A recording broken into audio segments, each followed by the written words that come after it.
Hello friends, I am S Chauhan. Welcome to ADRGS academy daily 10 current affairs programme के अंतर्गत आइए देखते हैं आज की महत्वपूर्ण घटनाएं। भारत द्वारा रेफरेंस गैसोलीन और डीजल ईंधन का उत्पादन शुरू। एक महत्वपूर्ण खबर है। अभी तक क्या था, भारत रेफरेंस गैसोलीन और डीजल ईंधन का उत्पादन नहीं करता था, इसे क्या करता था, आयात करता था। तो ऐसा पहली बार भारत में हो रहा है और इसे डेवलप किया है इंडियन ऑयल ने। तो इंडियन ऑयल द्वारा उत्पादित है रेफरेंस गैसोलीन। गैसोलीन का मतलब क्या होता है, पेट्रोल और डीजल। भारत अब उन चुनिंदा देशों में शामिल हो गया है जो अत्यधिक विशिष्ट ईंधनों का, ये क्या है, विशिष्ट ईंधन है आपके। रेफरेंस गैसोलीन को आप साधारण पेट्रोल डीजल के रूप में नहीं मान सकते, इनका उत्पादन करने में सक्षम है। ये वाहनों को कैलिब्रेट करने और परीक्षण करने के लिए प्रयुक्त होते हैं।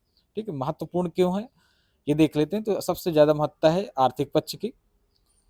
आर्थिक पक्ष में क्या है, 800 से 850 रुपए पर लीटर हम पे कर रहे थे आयात करने पर 1 लीटर के लिए। लेकिन अब घरेलू उत्पादन शुरू हो गया तो इसकी कीमत 450 रुपए घटने की उम्मीद है। अर्थात आधी कीमत पर अब आप इसे डेवलप कर सकेंगे, इसका उत्पादन कर सकेंगे। पर्याप्त उत्पादन के बाद रेफरेंस ईंधन, साथ ही निर्यात की क्षमता भी आपकी डेवलप हो जाएगी। जब आपको पर्याप्त उत्पादन शुरू हो जाएगा तो रेफरेंस फ्यूल की डिमांड बहुत है वर्ल्ड वाइड।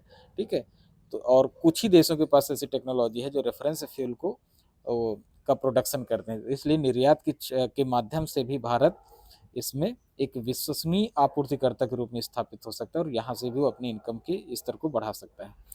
एक्स्ट्रा शॉर्ट में देख लेते हैं कि वास्तव में रेफरेंस फ्यूल है क्या। ठीक है, रेफरेंस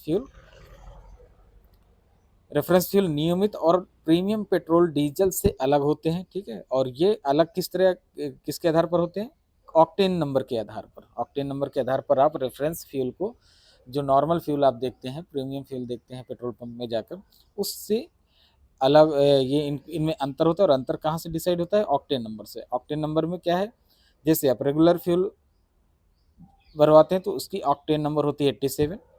प्रीमियम में आप ऑक्टेन नंबर 91 होती है, जबकि रेफरेंस फ्यूल जो जिसकी बात हो रही है वहाँ पर ऑक्टेन नंबर 97 हो जाती है। ठीक है, ऑक्टेन नंबर के विषय में आप जान लीजिए। एक इकाई है, एक यूनिट है ऑक्टेन नंबर, जिसका उपयोग पेट्रोल और डीजल की ज्वलन अर्थात इग्निशन गुणवत्ता को मापने के लिए किया जाता है। क्लियर, आगे चलते हैं। कैटरीना कैफ हाल ही में चर्चा में, और चर्चा का कारण है कि एक ग्लोबल ब्रांड एम्बेसडर बनाई गई हैं कैटरीना कैफ। किसकी, घड़ी निर्माता कंपनी है राडो की। ठीक है, एक घड़ी निर्माता वैश्विक स्तर पर ये स्थापित है और बहुत ही प्रसिद्ध है ये वॉच मैन्युफैक्चरर कंपनी राडो। इसकी ये क्या बनाई गई है, ग्लोबल ब्रांड एम्बेसडर। टाटा द्वारा विस्ट्रॉन प्लांट का अधिग्रहण, अगली खबर देख लेते हैं। ठीक है, एक बहुत ही महत्वपूर्ण और टाटा के लिए और भारत के लिए भी गौरवशाली क्षण है ये। तो इसमें क्या है, टाटा द्वारा विस्ट्रॉन प्लांट का अधिग्रहण। ताइवान स्थित इलेक्ट्रॉनिक्स निर्माता कंपनी और आईफोन मैन्युफैक्चरर विस्ट्रॉन, ठीक है, कहाँ के, ताइवान बेस्ड है। साथ ही आईफोन मैन्युफैक्चरिंग, आईफोन को की असेंबलिंग करती है कंपनी। ठीक है, तो इसका प्लांट भारत में था, जिससे इसने बंद कर दिया और टाटा समूह को सौंपने का निर्णय लिया है। टाटा ने इसका अधिग्रहण कर लिया है, तो भारत से इसने अपना व्यवसाय समाप्त कर लिया है। तो अब टाटा क्या बनेगा, भारत का पहला घरेलू आईफोन निर्माता बनेगा। ठीक, एक्स्ट्रा शॉट में देख लेते हो। ताइवान की 3 फर्म है जिस समय एप्पल प्रोडक्ट्स को असेंबल कर रहे हैं भारत में, फॉक्सकॉन, पेगाट्रॉन और विस्ट्रॉन। तो विस्ट्रॉन आपकी समाप्त हो गई, फॉक्सकॉन और पेगाट्रॉन अभी भी भारत में प्रोडक्शन जारी रखेंगे। तो विस्ट्रॉन का भारत के व्यवसाय में अधिग्रहण हुआ। ऐसा नहीं कि भारत वर्ल्ड वाइड विस्ट्रॉन समाप्त हो गई, हर जगह टाटा ने ले लिया, भारत के व्यवसाय को टाटा ने खरीद लिया है।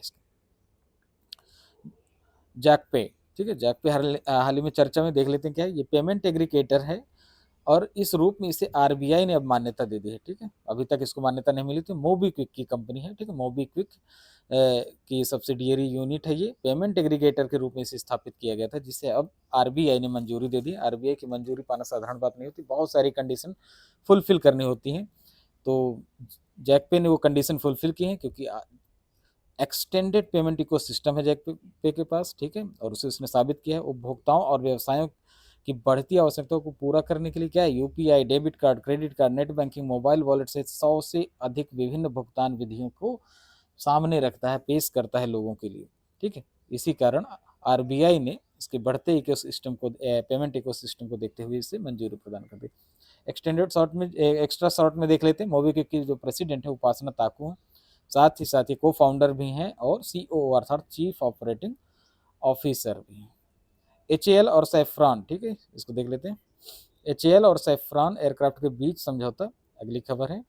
सैफरन एयरक्राफ्ट के सहयोग से एचएएल भारतीय मल्टी रोल हेलीकॉप्टर आईएमआरएच विकसित करने के लिए एडवांस्ड लीप इंजन के पुर्जों का निर्माण करेगा, ठीक है। सैफरन इंजन निर्माण के लिए प्रसिद्ध है, जो एडवांस्ड इंजन होते हैं लीप इंजन, उसके लिए प्रसिद्ध है। और हाल ही में एचएएल हिंदुस्तान एरोनॉटिक्स लिमिटेड ने इसके साथ समझौता किया है, ठीक है। लीप इंजन क्या होते हैं आपके? Leading edge aviation propulsion engine है, ठीक है। ये हाईली एडवांस्ड हैं और इनका जो इस्तेमाल किया जाता है वो आप एक्स्ट्रा शॉट में देख लीजिए। वाणिज्यिक में, कमर्शियल में, सैन्य विमान, प्रक्षेपण वाहन जो आप जैसे यूज करते हैं, ये सैटेलाइट लॉन्च के टाइम जो व्हीकल यूज़ करते हैं उसमें जो इंजन लगे होते हैं वहाँ यूज होता है। इनके डिज़ाइन, निर्माण और रख रखाव की भूमिका इस कंपनी के द्वारा, सैफरन के द्वारा स्थापित की जाती है। तो सैफरन एयरक्राफ्ट कहाँ के? फ्रांसीसी एरोस्पेस इंजन निर्माता कंपनी है और भारत जो है इन इंजनों से संबंधित कल पुर्जों का निर्माण करेगा एचएएल के माध्यम से, हिंदुस्तान एरोनॉटिक्स लिमिटेड के माध्यम से। क्लियर? आगे चलते हैं। सौर दिवस हाल ही में मनाया गया, देख लेते हैं सौर दिवस कब मनाया जाता है। तो 76, ठीक है, 76वां सौर दिवस मनाया गया है 27 अक्टूबर को। और किस उपलक्ष्य में मनाया जाता है? तो कश्मीर से पाकिस्तानी सैनिकों को खदेड़ने के लिए आज़ाद भारतीय सेना की पहली विजय की स्मृति में मनाया जाता है, ठीक है। आज़ाद, जब भारत आज़ाद हुआ उसके बाद जो सैन्य ऑपरेशन पहला हुआ वो यही था और इसी की याद में ये मनाया जाता है। तो ये विजय किससे संबंधित ऑपरेशन था? तो जम्मू कश्मीर रियासत के महाराजा हरि सिंह, जिन्होंने पहले स्वतंत्र होने का अपने आप को स्वतंत्र रखने का निर्णय लिया था, लेकिन बाद में पाकिस्तानी सेना के सहयोग से कबायली हमला होता है, जिसके कारण वो भारतीय गणराज्य के विलय पत्र पर हस्ताक्षर करने के लिए बाध्य हो जाते हैं, मजबूर हो जाते हैं। और उसी के एक दिन बाद भारतीय सेना बडगाम हवाई अड्डे पर उतर के ऑपरेशन को अंजाम देती है, ठीक है। तो इसी कारण 27 अक्टूबर को सौर दिवस मनाया जाता है और इस समय 76वां मनाया जा रहा है, 76 साल हो गए हैं। एक्स्ट्रा शॉट में आप देख लीजिए, तो इसी युद्ध में मेजर सोमनाथ शर्मा को वीर गति की प्राप्ति हुई थी और पहले परमवीर चक्र विजेता बने थे। तो आप पहले हैं तो इसलिए जरूर याद रखिए, ठीक है। पहले परमवीर चक्र विजेता कौन थे? मेजर सोमनाथ शर्मा। आगे चलते हैं। विश्व श्रव्य दृश्य विरासत दिवस 2023, world day for audio visual heritage, ठीक है। ये मनाया गया 27 अक्टूबर को और इसकी थीम है your window to the world. Your window to the world इसकी थीम है। थीम याद रखिए, महत्वपूर्ण होती है। साथ ही यूनेस्को की एक महत्वपूर्ण पहल है, किसकी? यूनेस्को की। उद्देश्य क्या है? तो जैसे कि आपको पता है कि दिवस जागरूकता के लिए होता है, तो व्यक्तियों को ऑडियो विजुअल ध्वनियों के प्रति जागरूक करना। ऑडियो विजुअल आप जानते ही हैं, जब भी आप टीवी देखते तो एवी लिख के आता है ना, ऑडियो विजुअल को ही रिप्रेजेंट करता है, ऑडियो विजुअल ध्वनियों को रिप्रेजेंट करता है। ऑडियो विजुअल साथ ही ऑडियो विजुअल दस्तावेज अर्थात आर्काइव्स के महत्व को राष्ट्रीय पहचान के अंग के रूप में भी स्वीकार करना, ये भी इसका एक उद्देश्य है, ठीक है। जो आर्काइव्स हैं आपके, ऑडियो विजुअल जो भी है पुराना रिकॉर्ड है, उससे जो है राष्ट्रीय पहचान के रूप में एक अभिन्न अंग के रूप में स्वीकार करना है। आगे चलते हैं। उत्तर पूर्वी भारत महोत्सव, ठीक है, तीसरा है। और NEIF आप इसे बोल सकते हैं, नॉर्थ ईस्ट इंडिया फेस्टिवल। इसका आयोजन कहाँ किया गया? वियतनाम में सितंबर पार्क के है वहाँ पर, होची मिन्ह सिटी में, वियतनाम की राजधानी है ये, होची मिन्ह सिटी कैपिटल है वियतनाम की, वहाँ पर मनाया गया। उद्देश्य क्या है? शिक्षाविदों, व्यापार, व्यवसाय और सांस्कृतिक आदान प्रदान के माध्यम से भारत और वियतनाम के संबंधों को मजबूत करना। बहुत ही शानदार प्रदर्शन होता है जिसमें इन सारे एरियाज को कवर किया जाता है, शिक्षाविदों को, व्यापार को, व्यवसाय को और सांस्कृतिक। एक जबरदस्त परफॉर्मेंस यहाँ पर संस्कृति की उसमें देखी जाती है, बहुत ही प्रभावित करने वाली होती है। पूर्वोत्तर भारत को साउथ ईस्ट एशिया से जोड़ने वाले प्रधानमंत्री की एक्ट ईस्ट पॉलिसी जो, ठीक है, एक्ट ईस्ट पॉलिसी जो लागू की गई थी, उसको व्यवहारिक स्वरूप प्रदान किया जा सके, अर्थात भारत के उत्तर पूर्वी क्षेत्र को साउथ ईस्ट एशियन कंट्रीज के साथ बहुत ही घनिष्ठता के साथ जोड़ा जा सके और इसके माध्यम से भारत को जोड़ा जा सके, ठीक है।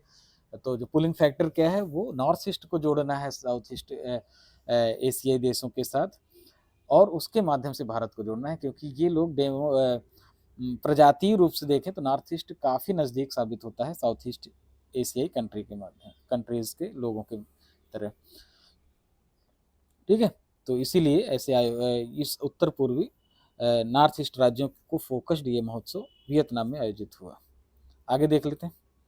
ली केकियांग, ठीक है, इनका निधन हुआ हाल ही में, ठीक है। एक प्रसिद्ध पर्सनालिटी है, पर्सनालिटीज़ के विषय में उनके निधन को भी महत्ता मिलती है और इनसे संबंधित सवाल भी पूछा जाता है। जैसे पूछ लिया जाए कि हाल ही में ली केकियांग जिनका निधन हुआ किस राष्ट्र के किस देश के पूर्व प्रधानमंत्री रहे, तो इस तरह करके सवाल पूछे जा सकते हैं।